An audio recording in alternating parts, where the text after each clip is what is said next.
Some on the left and in the media are outraged over Trump's D.C. police takeover, claiming the crime crackdown is about race. Part of what we see Trump doing, my dear friend, right, is telling a story that justifies the fact that he believes we are a white republic. That's what he's doing. If we do not reverse this very quickly, I think we'll go the way of Germany in the 1930s. You don't think more police make streets safer? No, Joe. I'm a black woman in America. I do not always think that more police make streets safer.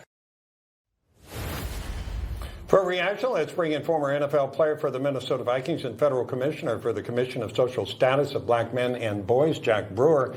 Jack, wanted to get your thoughts on this, and wanted to, if you could add your perspective on some of the dynamics going on in Washington, including crime being committed by younger people, and including young males of color.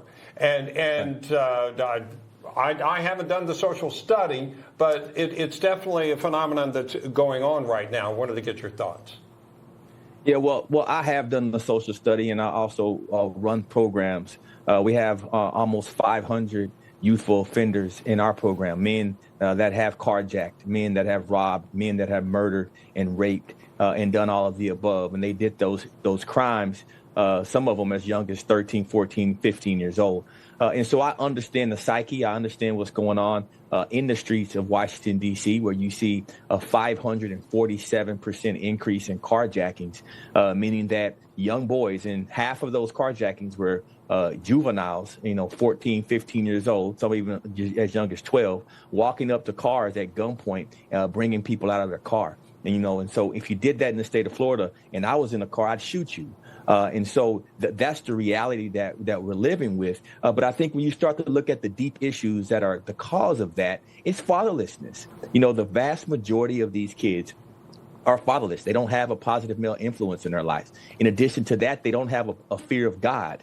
And when you put together fatherlessness and no fear of God, it creates a criminal. It creates a criminal mind, someone who is capable and willing to hurt, harm, and destroy the communities and the people around them. And that's what you're seeing happening in Washington, D.C. President Trump doesn't want to have to make these type of decisions. No president wants to put military on the streets. He has no choice. He sat for the last 5 years and really he watched that city go down in flames. He watched juvenile crime spike in 2024 by 21%. And when you start to get kids that are willing to do anything to anyone and have no remorse for it, no fear of God, and they don't have a dad to whip their butt and to hold them accountable, the president has to do something. So I applaud these efforts. I think we need more of these in other inner city areas around the country. But we have to keep Washington, D.C. as our proud capital where people can come there, visit our nation, and feel safe. One of the frustrations Jeanine Pirro has said is that a lot of these youths, these inner city youths, don't fear any consequences to their actions. That basically the cops that are on the streets largely ignore them, don't arrest them. And a solution to this would be to arrest them and then try them as adults. What is your feeling on that? And in our communities. And so when you look at a normal high school environment today, when I went to school, 20, 30 years ago, you would get suspended. You'd get held accountable. They had paddles. They had these things. Now, because of the money flow, they allow these kids to continue to stay in the school system. And then they put them in these diversion programs. And then they put them into these alternative schools. And they find any way not to hold them accountable. They don't lock them up. They don't hold them accountable. So they continue to do this, and it becomes a vicious cycle. And so Jeanine Pirro is exactly right. And so some of these children need to be treated as adults. I've seen men in my program, again, almost 500 men have told me, looked me in my eyes and told me if they didn't go to prison, they would have never changed. Many of these men never had a positive male influence until they got into prison.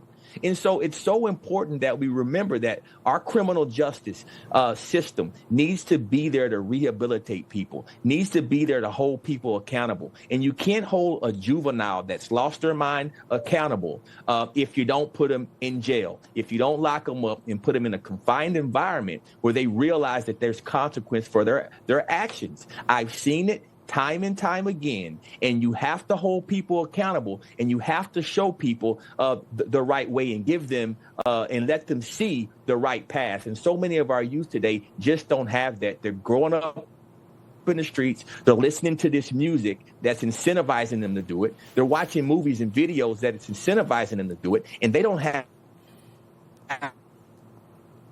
a parent at home hold them accountable. 73% of young black kids today are issue. If we don't address fatherlessness, we will never be able to fix this problem. Okay, we got to run, Jack, and we're having a little bit of problem with the video. But before we go, can you give us 15 seconds on where you would recommend somebody in the community goes to get the proper guidance, at least from your experience or any programs you're involved with? You didn't ask to do this. I'm just putting it out there because there are many, if what you're saying is true, there are a lot of single moms out there that are trying their best, but they may need more help. Where should they go? Call the Jack Brewer Foundation. We have a fatherhood retreat that's coming up in the next 3 weeks. Bring your young sons. We'll help get them there. We'll cover all their costs. Call the jackbrewerfoundation.org. We are here to help raise and train young. Okay.